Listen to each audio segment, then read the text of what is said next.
Texas such an important territory? It's an important territory because it can support growth. I'd say that's best to keep Texas independent. That way we can support from the cotton. The United States was large enough as it was. We didn't need to fight with foreign powers to get Texas. We need this territory. This guy here's gone bonkers. I don't know what this idiot's talking about, but we need another state for production and profit. Britain shouldn't be interfering with Texas in the first place.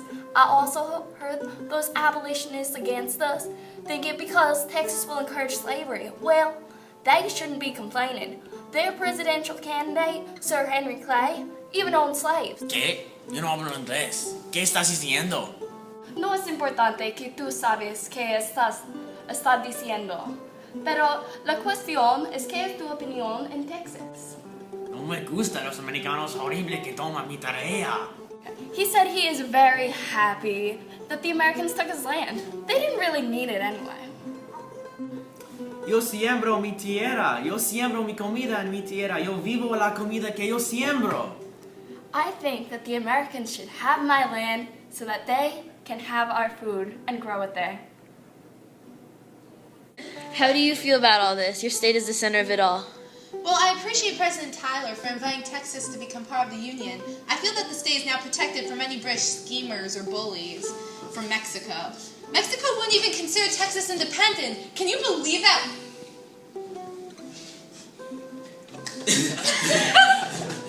Whatever. Well, still, I'm very proud of Texas. I'm an abolitionist. Do you know how I feel? I have emotions too, you know. I'm scared. If the U.S. annexes Texas, you know what's going to happen? It's going to become a slave state because of all those Southerners. Texas cannot join the Union. Do you want more slavery? That's what's going to happen. I want Texas to stay independent so we can take advantage of it and take all the cotton we want.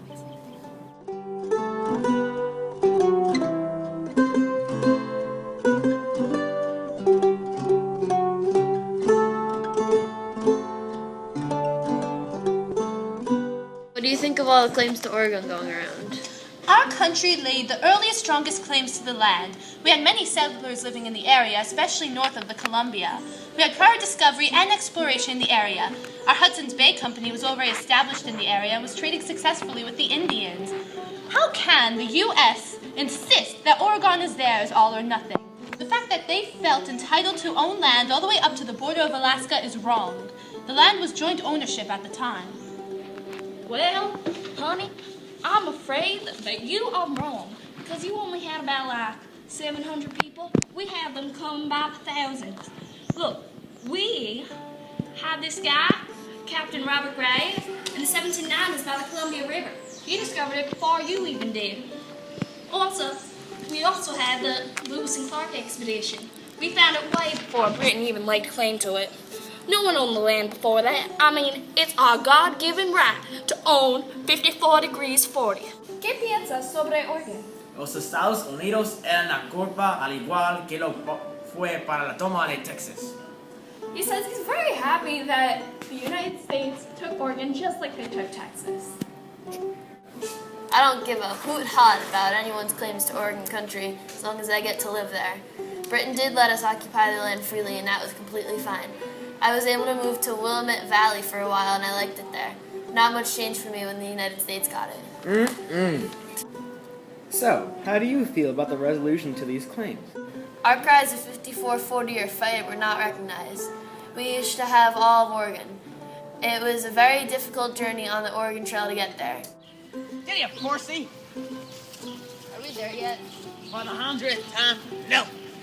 Many people died on the way. However, the best that the U.S. was able to do is to create a compromise with Britain at the line 49. Meanwhile, the South was able to annex all of Texas. She's right.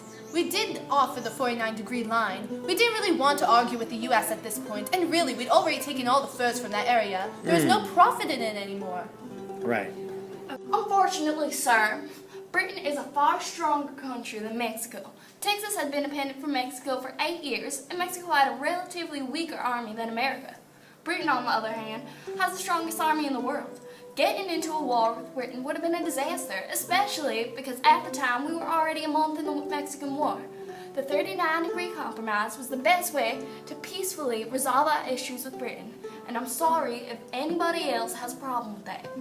Unfortunately, even though it's the truth, Britain would kick Mexico's behind straight to the kisser. Mexico's weaker army is a tiny ant compared to Britain's. While Texas had been independent from Mexico for 8 years, Britain's got the strongest army in the world. And guess what?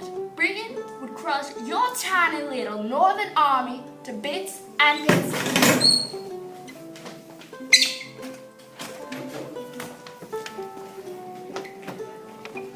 You're only fooling yourself by getting into a war with Britain. Ulysses S. Grant stated that the Mexican-American War was one of the most unjust ever waged by a stronger against the weaker nation. How do you feel about this quote? Well, to begin with, Mexicans did not even want to fight us. Polk here over-exaggerated what had happened before the war just to make America fight Mexico. It was wrong of him to say that Mexico invaded our territory and killed our soldiers. The truth was that he had no proof of that. For all we know, the American troops invaded the Mexican territory and they were just defending their land. Abraham Lincoln especially addressed this point with his spot resolution. He said his goal was, and I quote, to obtain a full knowledge of all the facts which go to establish whether the particular spot on which the blood of our citizens was so shed was or was not at the time our own soil. Look, I'm sorry if we upset y'all, or all those Mexicans, but we just wanted to have land by California because America needed that territory. California was our gateway to the Pacific. You think those are good reasons for starting a war? Yes, I do. After all, don't forget that that nation owed us money, and they never paid it back. Can you believe it? They owed us $3 million in damages to American citizens and their property.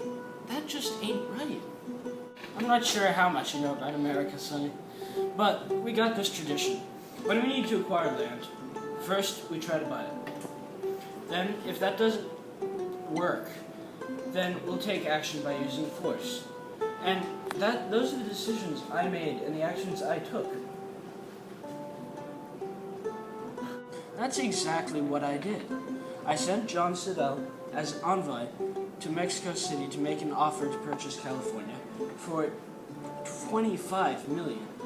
And it's not my fault that Mexico was still crying like a baby over what happened with Texas and turned my guy away. So I was up to this point. I just decided to use force to acquire the lands that we needed. And the wonderful harbor of San Francisco could be America's future gateway to the Pacific Ocean. How would you know if our offer for California was any good or not? You guys had too much pride to even allow Slidell to present his proposition, which you called insulting, without even hearing it out. Stop blaming America for your own problems. The Mexican government, that the people of Mexico have already freely selected, had made its choice of unwillingly cooperating with America. Whether that was the right or wrong action can be put aside now. But what is fact is fact. The majority of Mexico has deliberately decided not to oblige with the free options of avoiding war that America has provided to you in exchange for large sums of money, which can greatly benefit your country, and which you now need more than ever right now. To be fair, we did give the Mexicans a very generous $18 million for the land. We just didn't simply take it from them outright. Well, we won it in the end, and that's all that matters. We got a great amount of land, greater than the Louisiana Purchase. And you got money that you desperately needed. Everyone's happy in the end. I wonder who will sell this territory. I hope we don't get in too much of a fight with our neighboring Southerners over what to do with America now. Based on the discussion, how do you feel about the future? Well, I'm optimistic. Settlement of the west of America was a lost opportunity, but we can benefit more from Canada, Africa, and India than we ever could next to the U.S. We're a stronger country now, and Britain doesn't have to depend on the U.S. to get cotton anymore. Pablo? We have to spend time preparing for the Mexican-American War. The money we receive from the U.S. will help, but things are still bad here. In addition, I don't think we're going to lend America help anytime soon. I don't feel like America is heading in the right direction. We tried to pass the Wilmot Amendment in order to do what is best for America, by preventing slavery in the new territories. Since it didn't pass, there will be more slavery in the West and in the South, since we can't prevent it. For the U.S. to get better, there'll have to be definite change going on. Everything is fine as it is. We have new land. Other countries know to respect us now. The only thing that we don't need is these northerners here working against our best interests. There's absolutely nothing wrong with slavery, and they need to recognize that. Soy la reina del palacio y hoy desayuné un payaso. Fiesta!